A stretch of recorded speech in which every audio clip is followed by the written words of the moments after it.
Little Woman, Chapter 44, My Lord and Lady. Please, Madam Mother, could you lend me my wife for half an hour? The luggage has come, and I've been making hay of Amy's Paris finery, trying to find some things I want, said Laurie, coming in the next day to find Miss Lawrence sitting in her mother's lap as if being made the baby again. Certainly. Go, dear. I forgot that you have a home but this. And Miss March pressed the white hand that wore the wedding ring, as if asking pardon for her maternal covetousness. I shouldn't have come over if I could have helped it, but I can't get on without my little women any more than a weatherlock can without wind, suggested Joe, as he paused for a smile.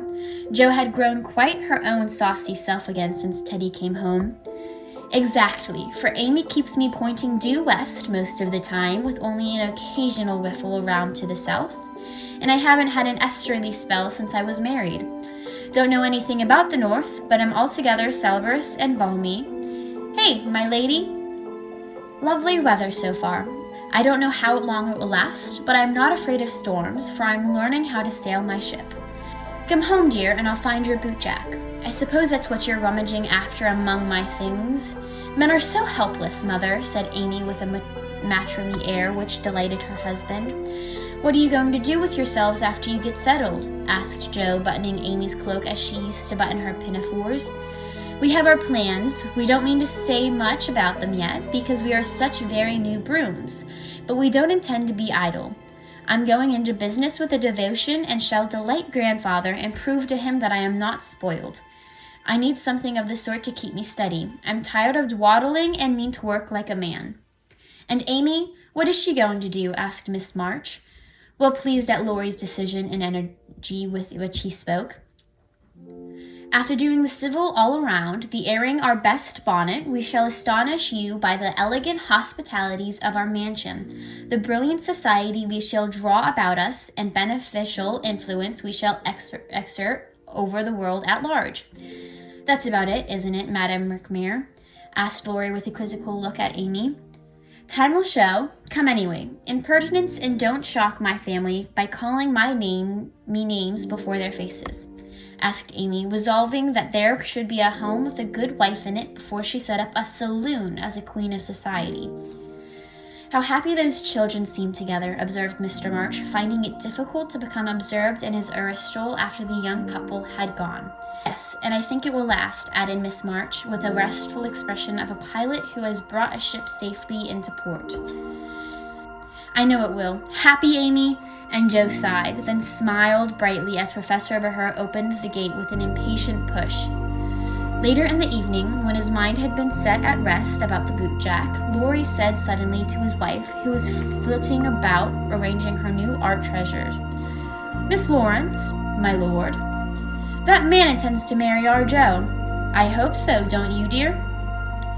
Well, my love, I consider him a trump, in the fullest sense that the expressive word, but I do wish he was a little younger and a good deal richer. Now, Laurie, don't be too fastidious and worldly minded. If they love one another, it doesn't matter a particular how old they are nor how poor. Women never should marry for money. Amy caught herself up short as the words escaped her and looked at her husband, who replied with malicious gravity, Certainly not, though you do hear charming girls say they intend to do it sometimes. If my memory serves me, you once thought it was your duty to make a rich match.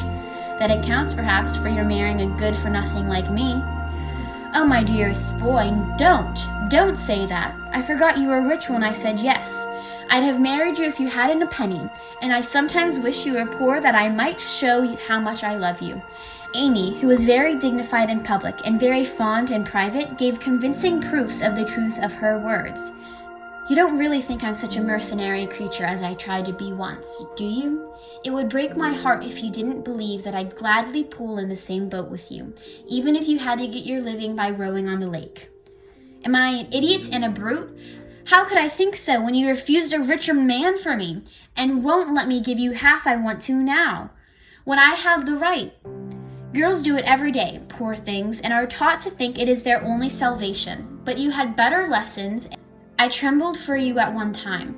I was not disappointed, for the daughter was true to the mother's teaching. I told Mama so yesterday, and she looked as glad and grateful as if I'd given her a check for $1 million.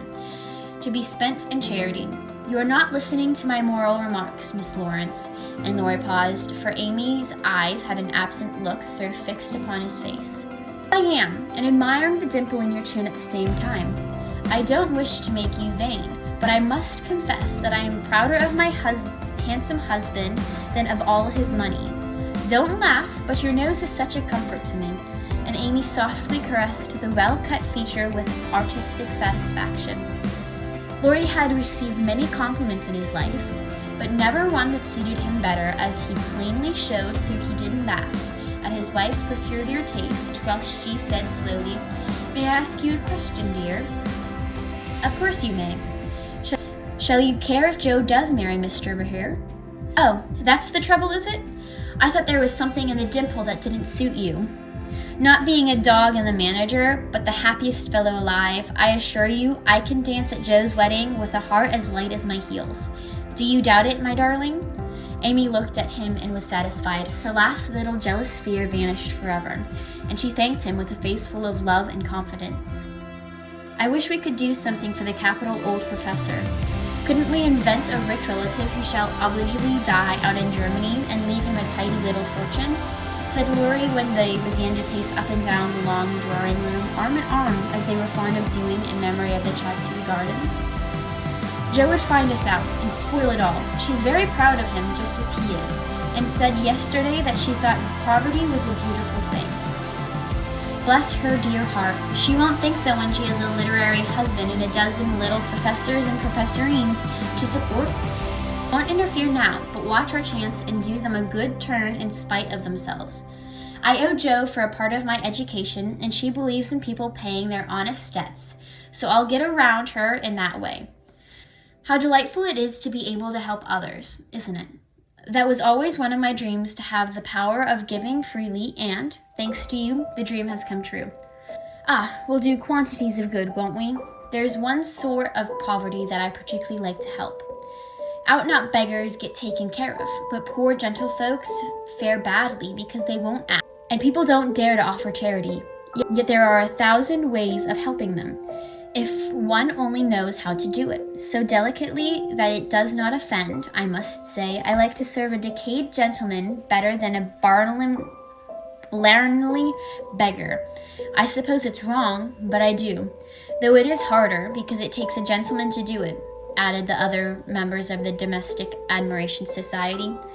"Thank you. I'm afraid I don't deserve that pretty compliment, but I was going to say that while I was dawdling about abroad, I saw a good many talented young fellows making all sorts of sacrifices and enduring real hardships, that they might realize their dreams.